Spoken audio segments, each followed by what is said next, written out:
Good day everyone.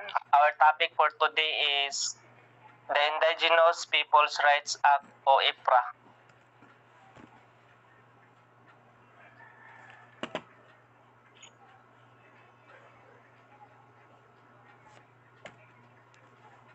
The rights of indigenous peoples.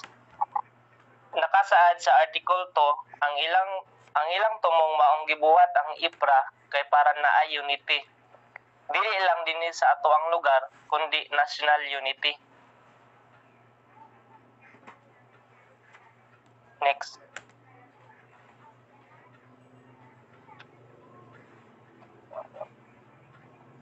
Kining mga articles mao kini ang sulod sa usa ka law na diin dinhi nakasulat tanan balaod nga ga-protect sa mga IPs group.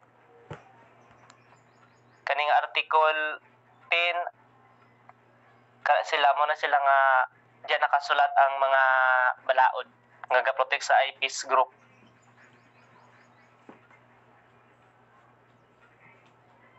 Next.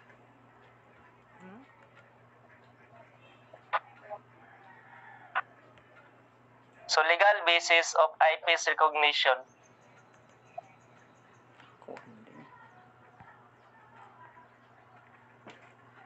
Next.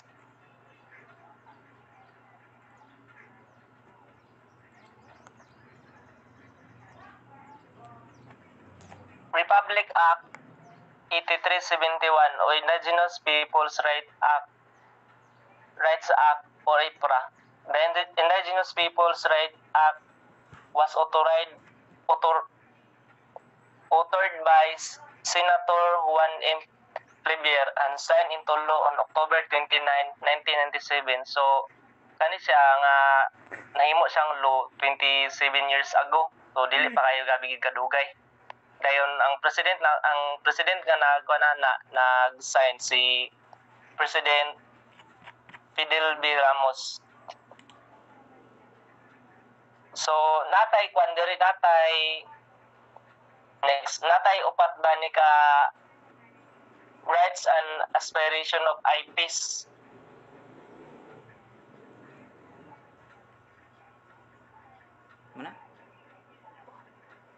Una kay ang right to ancestral domains and ancestral land. So ang kaning ang mga IPs group ang ilahang ancestral domain o ang ilahang ancestral land kay ginaprotektahan kay namay kaning IPRA balaod man siya ang gaprotekta sa kaning mga ancestral land sa mga IPs. Ang ikaduha, right to self-governance and empowerment. So ang mga IPs na sila kanabitang right ka kung unsa nga kaning pamahala ang ilang gusto nga sundon. Dayon ang ikatulo, social justice and human rights. So dinhi sa social justice and human rights, siyempre gyapon ni sa balaod nga nasa ato karon sila nagapuy gaprotekta sa ilahang example katong violence against women and children. So nagapon na sa ilahang mga balaod. Ang ikaupat, cultural integrity includes respect, recognition, and protection of the rights of ICC or IPs to preserve and protect their cultural tradition and institution. It shall consider these rights in the formulation and application of national plans and policies. So mo to ang upat ka rights and aspiration of IPs.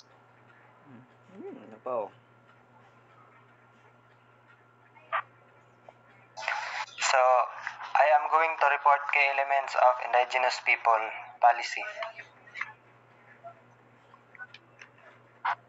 So kinsay next ani? Ako. So, right to ancestral land domain. The law restores the right of indigenous peoples over their ancestral lands and ancestral domains. The term ancestral land under the IPRA refers to land occupied by individuals, families, and clans who are members of indigenous cultural communities including residential lots, rice terraces or paddies, private forests, Sweden farms, and tree lots. These lands are required to have been occupied, possessed, and utilized by them or their ancestors since time immemorial continuously to present. So, ang right to ancestral land is, ang indigenous people is, na sila mga yuta nga sunod sa ilang mga kaninunuan. So, para mailahagid ng yuta is kailangan nila i-register sa government or patituluhan nila. Kaya og dili na nila mapatituluhan is mabawi gyapon sa gobyerno og dili nila mabayaran ang tax. Next.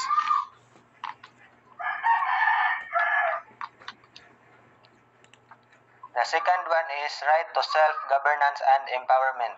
The EPRA uphold the right of indigenous peoples to self-governance and empowerment. These are the rights to pursue their economic, social, and cultural development, to use commonly accepted justice system, conflict resolution mechanism, peace-building process, and customary laws, to participate in decision-making, to maintain and develop indigenous political structures, to have mandatory representation in policy-making bodies, to determine their own priorities for development, to establish their tribal, barangay, or village, and equivalent voting procedures, and to organize people's organization. So, ang right self-governance and empowerment is ang indigenous people is nani sila ilahang own nga kaning balaod sa ilang community rapod na silang community is na sila balaod, pero kasunod gyapon ni sila sa balaod sa government gyud kanang sa atoa gyud tanan, but nalang ni sila ilang own gyud nga balaod like kuan lugar og ikaw madto ka sa ilahang community is na kay sundon para makasulod ka sa ila, like example is ikaw madto sa ilang community magdala kag manok is mao gyud na yung balaod sa ilang para makasulod ka magdala kag manok og imo nang buhaton kay para makasulod ka sa ilang community. Mao nang yang example. Next.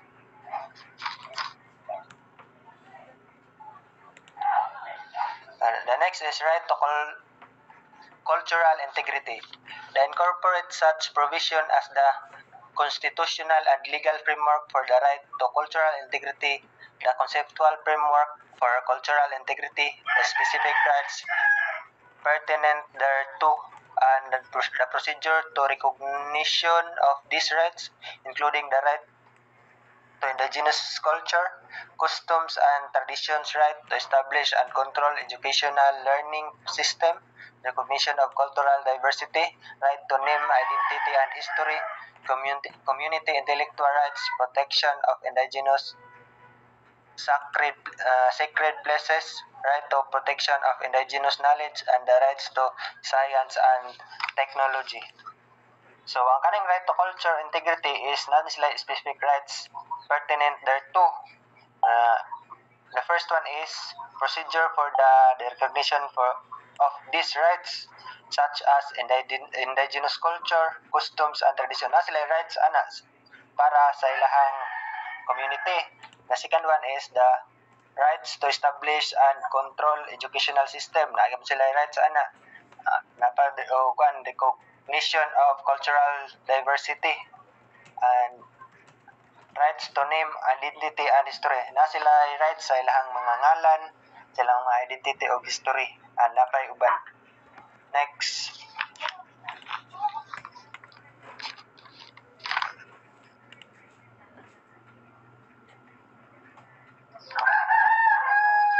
So, social justice and human rights.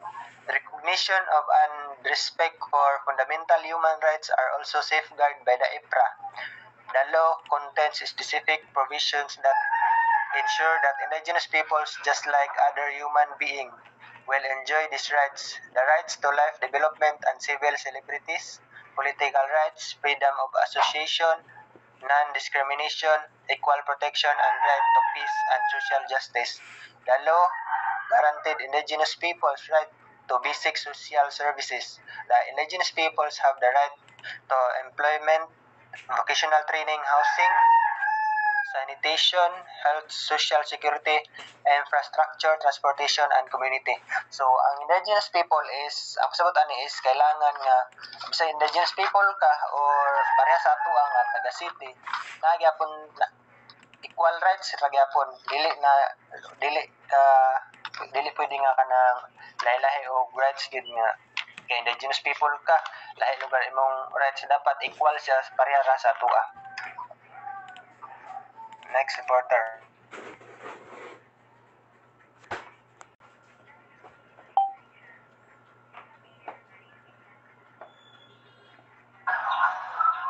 Implementation of the Indigenous People Right Act. Next day. Wala.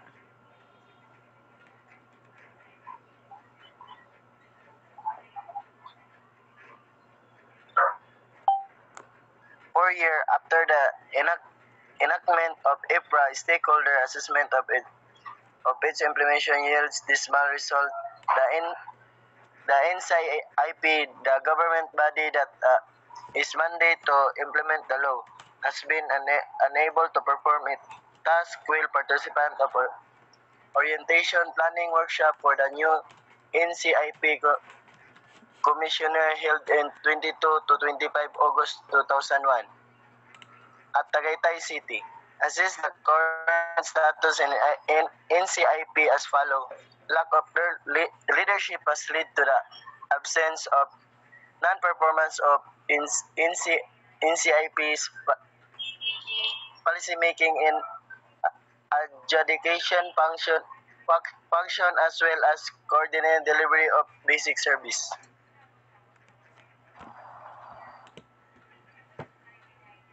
NCIP's present structure, staffing, and hampered that institution from carrying out of function. NCIP officials are by and large not qualified or equipped with the necessary skill of NCIP to meet its mandate under the IPRA. There were indication that process issue title certificates to allow meaning in other activities have been compromised, not corrupted.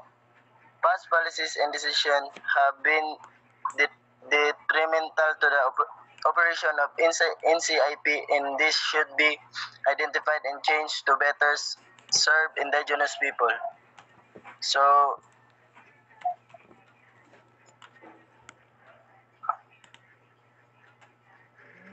in the Philippines, that aims to protect the rights of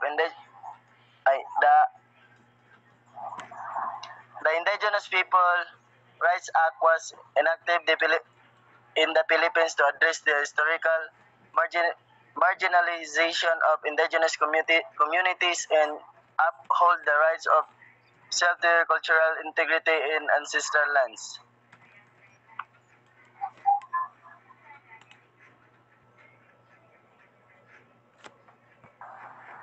Impact of the Indigenous People Rights Acts. Next day.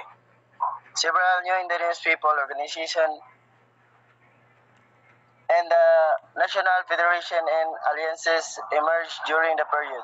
At the national level, organization alliances were established to support the IPRA. One of them was the Katutubong Samahan ng Pilipinas, which was formed through the initiative of Philippine Association for Intercultural Development, PAPID, in the Legal Resources Center. Another broad alliance was the Coalition for Indigenous People Rights and Ancestral Domains. This network of 15 IPO and 5 INGO.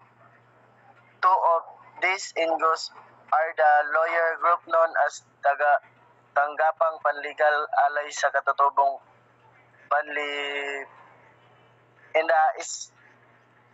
in the Episcopal Commission of Indigenous People of the Catholic Bishops' Conference of the Philippines.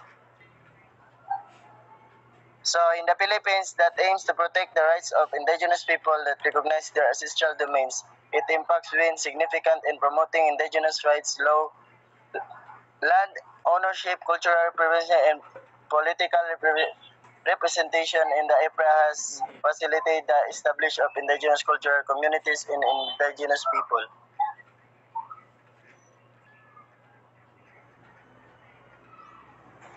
Legal definitions.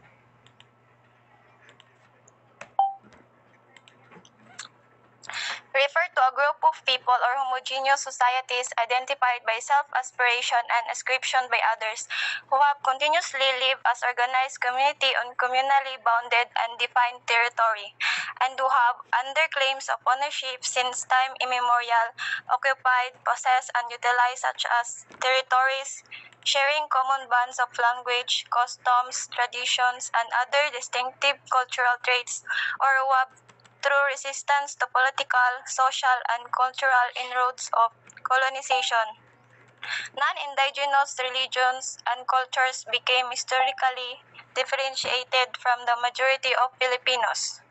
So, this group of people who have a long story of living in a specific area and have a strong cultural identity and have maintained their traditions despite of outside pressures. Next day. ICCPIP shall likewise include people who are regarded as indigenous on account of their descent from the population which inhabited the country at the time of conquest of colonization, or the time of inroads of non-indigenous religions and cultures, or the establishment of present state boundaries, or retains some or all of their own social, economic, cultural, and political institution, but who may have been displaced for their traditional domains or may have resettled outside their ancestral domains.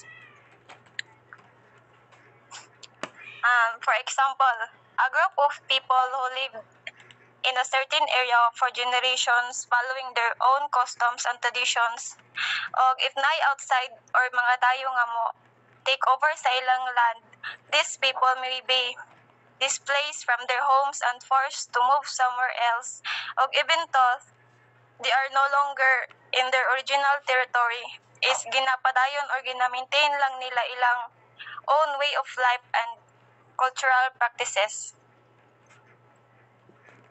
Next. Refers to all areas generally belonging to ICCIPs comprising lands, inland waters, coastal areas, and natural resources therein held under a claim of ownership, occupied, or possessed by ICCP IPs by themselves or through continuously to the present except when interrupted by war, force, or displacement by force, deceit, stealth, or a consequence of government project or any other voluntary dealings entered into by government and private individuals, corporations, and which are necessary to ensure their economic, social, and cultural welfare.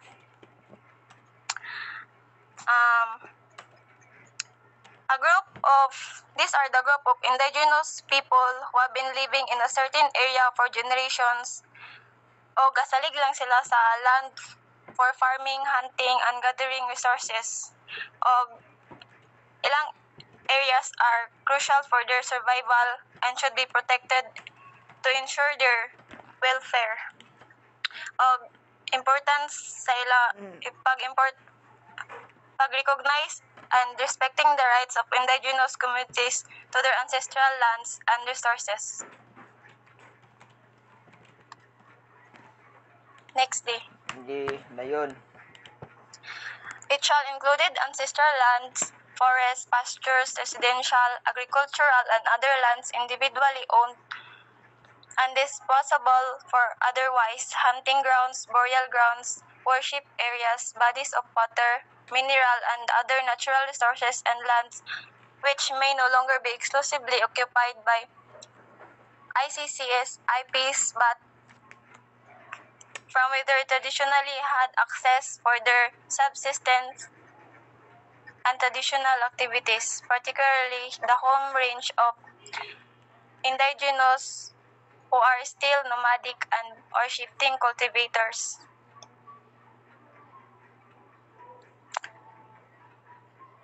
A group of indigenous people who have always relied on a certain forest for hunting and gathering food, bisan pa og mamove sila sa different area kay still gina-access nila ang forest to continue their traditional way of life.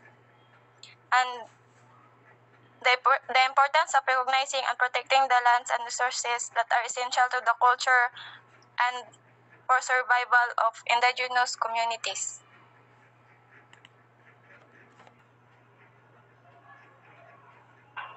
Ancestral lands. Subject to Section 56 Hero refers to land occupied, possessed, and utilized by individuals, families, and clans who are members of the ICC or IPs since time immemorial by themselves or through their predecessors in interest under claims of individual or traditional group ownership continuously to present shift when entrepreneur by war, force, mature or displacement by force, decide, stealth or as a consequence of government project and other voluntary dealings not limited to residential lots, rights, terrace or padis, private forests, Sweden Farms and Tree Lots, Republic Act 8371, IPRA 1927.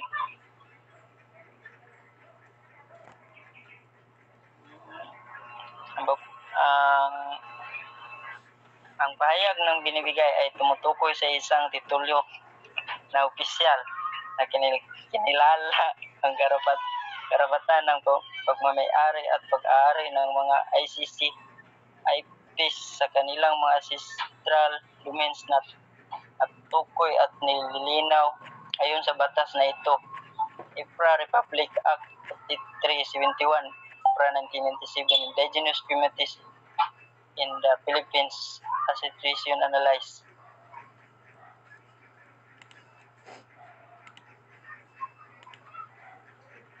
Next day. Certificate of Ancestral Domain Title refers to a title formally recognizing the rights of possession and ownership of ICC IPs over their central domains identified and delineated in accordance with this law. IPRA Republic Act 8371, IPRA 1987. Indigenous Community in the Philippines as Situation Analysis.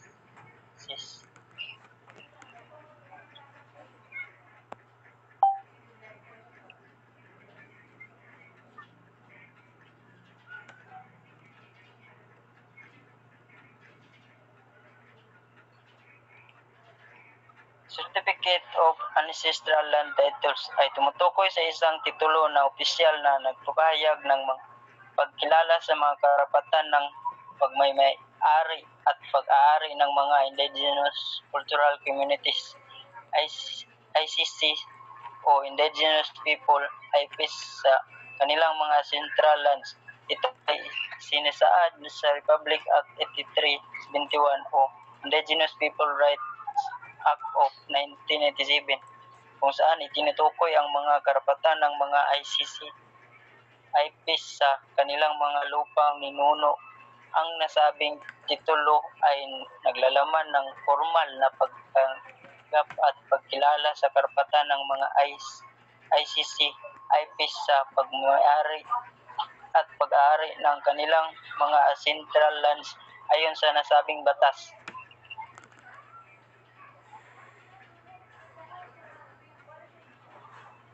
Next day. Certificate of Ancestral Lands Title refers to a title formally recognizing the rights of possession and ownership of ICCIPs over their Ancestral Land Republic Act 8371 IPRA 1997.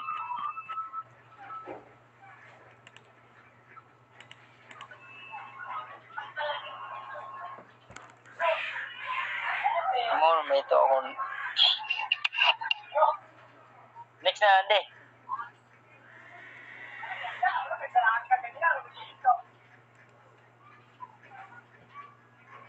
Next pa rin,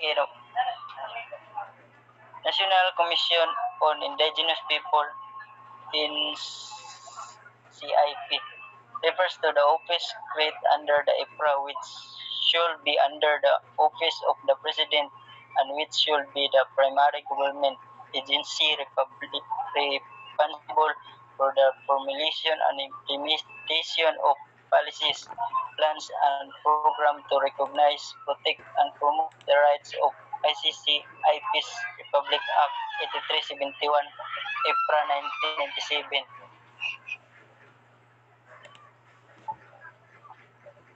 The Indigenous People Rights Act, IPRA, that is supposed to be under the office of the President of the Philippines.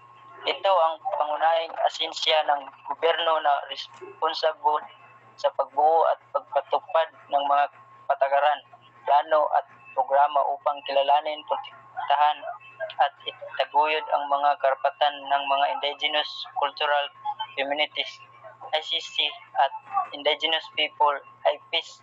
This is designated to advocate for the rights of ICC IPs by creating and implementing policies and programs to recognizing, protecting, and promoting their rights. Thank you. So, ang Indigenous Rights Act kay siya ang naglalayo nga proteksyonan ang mga karapatan sa mga katutubong komunidad kabilang sa pagkilala sa kanilang lupain at karapatan sa free, prior at informed consent sa or FPIC.